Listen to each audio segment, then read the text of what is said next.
Lions club of കാസർഗോഡിന്റെ പുതിയ ഭാരവാഹികളുടെ സ്ഥാനാരോഹണം നടന്നു. കാസർഗോഡ് ബീരൻപയലിൽ ലയൺസ് സേവാമന്ദിരത്തിൽ നടന്ന ചടങ്ങ് ലയൺ PMJF AV വാമൻകുമാർ ഉദ്ഘാടനം ചെയ്തു. വന്ധ്യതാ ചികിത്സാ രംഗത്ത് വിദഗ്ധവും നൈപുണ്യവുമായ പ്രവർത്തനം കാഴ്ചവെച്ചുകൊണ്ട് ഡോക്ടർ ജയലക്ഷ്മി സൂരജിന്റെ നേതൃത്വത്തിലുള്ള ഡ്രീം ഫ്ലവർ IVF സെന്ററിന് കേരളത്തിൽ സ്വീകാര്യത ഏറിവരികയാണ്.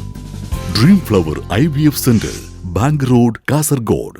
ലയൺസ് ക്ലബ്ബ് ഓഫ് കാസർഗോഡിന്റെ പുതിയ ഭാരവാഹികൾ ചുമതലയേറ്റു. കാസർഗോഡ് ബീരന്ത്-വയലിലെ ലയൺസ് സേവാമന്ദിരത്തിലാണ് സ്ഥാനാരോഹണ ചടങ്ങ് നടന്നത്. ലയൺ PMJF AV വാമൻകുമാർ ചടങ്ങ് ഉദ്ഘാടനം ചെയ്തു.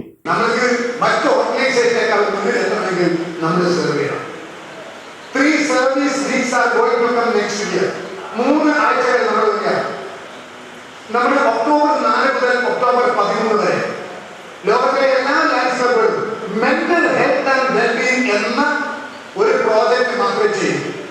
ആൾക്കാരുടെ മാനസിക സംഘർഷങ്ങൾ കുറക്കാനും അവരുടെ മാനസിക ആരോഗ്യം മെച്ചപ്പെടുത്താനുള്ള പ്രോജക്റ്റുകൾ ലോകത്തിലെ 80,000 ക്ലബ്ബുകളും ഒരാഴ്ച അത് മാത്രമേ ചെയ്യൂ.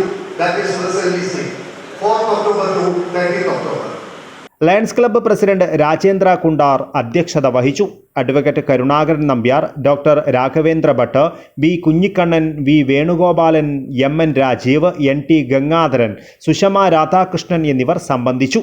ദാമോദരൻ സ്വാഗതവും A പ്രേംജിത്ത് നന്ദിയും പറഞ്ഞു. പുതിയ ഭാരവാഹികളായി B കുഞ്ഞിക്കണ്ണനെ പ്രസിഡന്റായും A പ്രേംജിത്തിനെ സെക്രട്ടറിയായും M പ്രസീഷ് കുമാറിനെ ഖജാൻജിയായും തിരഞ്ഞെടുത്തു. News bureau, Kasaragod.